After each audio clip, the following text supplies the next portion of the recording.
The sun was just beginning to climb over the skyline, casting long golden beams across the glass towers of Meridian City. Inside the sprawling headquarters of Valen Corp, a quiet hum of activity filled the air. Employees scurried between meetings, phones buzzed, and the faint scent of coffee lingered in the hallways. But amidst the bustle, one man moved silently, unnoticed, his mop swishing across the gleaming floors, his janitor uniform blending into the background of corporate opulence. His name was Marcus Hale, a single dad who had long accepted that the world rarely saw men like him, men who worked tirelessly in the shadows, who cleaned up after everyone else's chaos, and whose struggles never made the headlines. Today, however, would be different. Today, Marcus would change everything, though he didn't know it yet. Marcus's mornings were a delicate routine. He woke before dawn in his modest apartment to make breakfast for his 10-year-old daughter, Tessa, who was still curled up in bed, dreaming of superheroes and far-off adventures. After a quick breakfast of scrambled eggs and toast, he kissed her forehead, reminding her to stay safe and eat her lunch properly. Then, with a weary sigh and a silent prayer that his health would hold out, he caught the bus downtown. Life hadn't been easy since Tessa's mother left, and every day was a battle against exhaustion, financial strain, and self-doubt. But Marcus had pride in his work, dignity in his routine, and an unwavering love for his daughter that kept him going when nothing else did. On this particular morning, the office seemed brighter, almost deceptively calm. The CEO of Valen Corp, Veronica Ashford, was expected to arrive for a crucial board meeting. Veronica, a woman in her late 30s, was known for her sharp mind, ruthless business tactics, and impeccable style. She commanded respect wherever she went, but she rarely noticed anyone outside her immediate circle. To her, janitors, assistants, and clerks were background noise, necessary, yet invisible.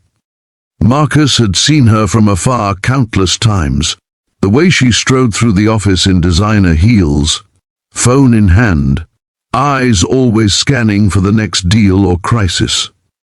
He had always respected her authority, but never imagined he would one day risk his life for her. The first moments of the morning passed uneventfully. Marcus pushed his mop across the marble floors, methodically cleaning as he watched the city awakening through the giant windows. Then, just as Veronica stepped into the main lobby, the unthinkable happened. A loud bang shattered the calm. Panic erupted like wildfire. People screamed and ducked. Papers flew, and the polished floor became a chaos of fear. Marcus's instincts kicked in instantly. He saw the gunman aiming at Veronica, his face twisted with rage, the weapon glinting under the harsh fluorescent lights. Without thinking, Marcus lunged forward, shoving Veronica out of the line of fire just as a deafening shot rang out. Pain seared through his shoulder and chest, and he crumpled to the ground, blood soaking through his uniform. Veronica screamed, frozen in terror, as Marcus whispered a weak but resolute, "It's okay. Stay down. If you believe in kindness and second chances, and that heroes come in unexpected forms, please hit like, comment, share, and subscribe to our channel, Kindness Spark." Today's story is one that will stay with you forever. The office was a whirlwind of chaos. Security tackled the shooter, employees screamed and called 911, and the city's police arrived within minutes. Veronica knelt beside Marcus, cradling his head in her hands trembling as she tried to staunch the bleeding.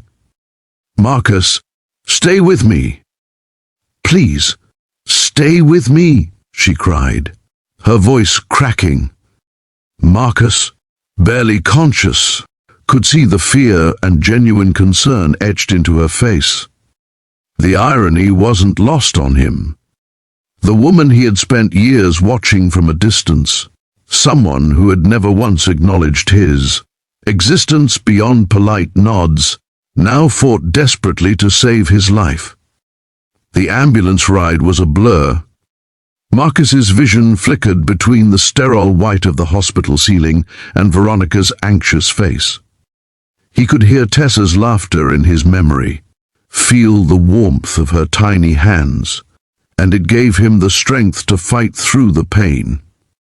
The doctors worked quickly, stabilizing him and performing emergency surgery. Veronica stayed by his side the entire time, refusing to leave even when urged by hospital staff. The news spread rapidly, and, within hours, the story of the janitor who had saved the CEO's life was on every local channel and trending online. People were calling Marcus a hero, yet he barely felt heroic. He had done what anyone would do to protect a life. Still, for the first time in his life, he felt seen. Recovery was slow. Marcus spent weeks in the hospital, his body healing and his mind grappling with the sudden attention. Donations poured in from strangers moved by his courage, and the local community organized fundraisers to support him and Tessa. Veronica, who had been absent from Marcus's world before, suddenly became a constant presence. She visited daily, bringing books, food, and heartfelt apologies for never noticing him before. Over time, a quiet bond formed between them, not romantic, at least not yet, but a mutual respect and understanding that transcended their social and professional differences. Back at Valen Corp, Veronica couldn't ignore what Marcus had done.